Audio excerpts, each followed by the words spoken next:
Hi, I'm Mike with Homes Quality Products. Today, I want to talk to you about the Apple Card. This is a pretty simple, basic card. It gives you cash back, and the cash back categories are 3% on Apple and select retailers, 2% when you use Apple Pay, and then 1% on everything else. So as long as you're using Tap to Pay, it's a good catch-all card because it's 2% on everything. The problem comes when you go to use the physical card. So say you're at a restaurant, you hand them the card, you're only going to get 1% back. And Apple spent a lot of time and money making a very nice card out of titanium and all this. So it sucks if you can't really use it or not get the full value out of it when you do use it. There's a couple other things to this card too. Like Apple likes to mention when they show the card that it has no fees, no annual fee, no late fee, no foreign transaction fees. There's still interest on things, but there's not a bunch of fees. This card gives you 0 APR when you buy Apple products using this card. Like I said, this is a cashback card, but one of the things that's kind of cool is they actually give you the cashback daily. So instead of waiting until the end of the month or whatever, you'll get these cashback daily. When you get this cash back, you can either choose to use it and spend it again, save it, but you can transfer it directly into the Apple savings account, which has a pretty good interest rate. I want to say it's 4.3 right now, maybe higher, but it has a good interest rate. So I would recommend take the cash back, put it directly into the Apple savings account, save it throughout the year. You can either save it for an emergency, save it for Christmas, save it for your birthday, whatever, somebody's birthday, save it for something, because if you put it into the savings account, you're not only getting the 2 or 3% back, but it's accumulating interest at the same time too. So it's kind of growing on its own. So then it's worth more, and it takes out all the thinking. You don't have to take this cash back and put it into the savings.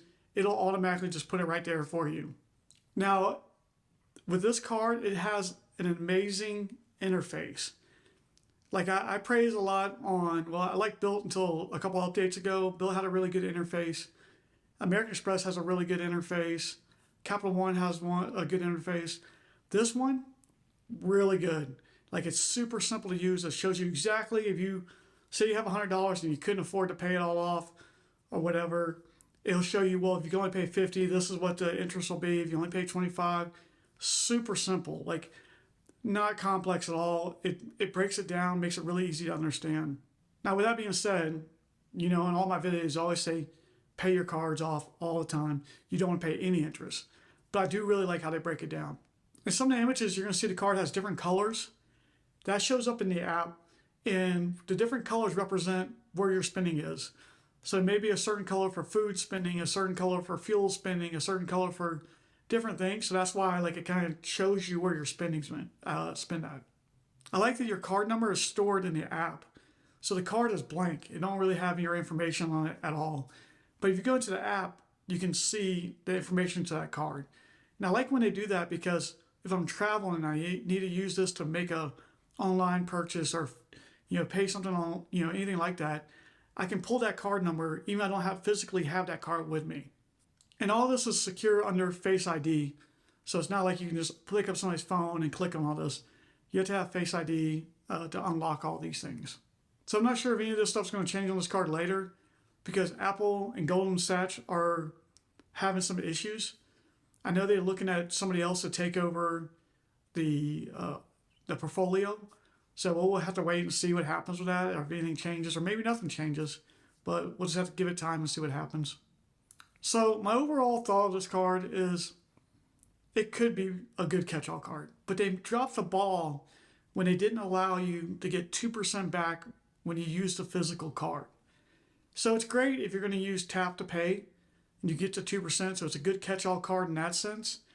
But I feel like they should have done the same thing with the card. I always recommend people to use Tap to Pay, Apple Pay, Google Pay, Samsung Pay over a physical card because there's an extra layer of security.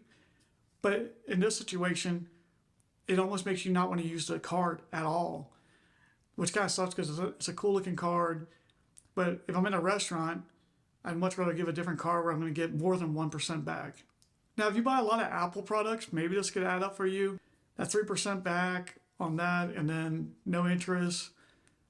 If you need to get something for schooling, you're going to college, you can get no interest and pay it off. So there's some little perks of that, but It's it's an okay card. It's okay if you pretty much always use tap to pay. This could be, Apple Pay. If you pretty much always use Apple Pay, this could be a good catch-all card. But I just really upset that they didn't give you the same percentages on the actual physical card. Remember what I always say, if you don't have the cash, you don't have the credit. Only spend what you have the cash to spend. Like, don't put yourself in debt doing these things. I'm trying to get you cash back, save you money, get you free things. Don't go in debt. And if you're paying interest, you're losing money. So those percentages will mean nothing. So if you don't have the cash, you don't have the credit.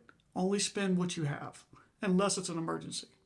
So if you liked the video, hit the thumbs up. If you haven't subscribed, please subscribe. I'm trying to help this channel grow a little bit. I'd really appreciate you hit the subscribe button. And I will see you guys in the next one.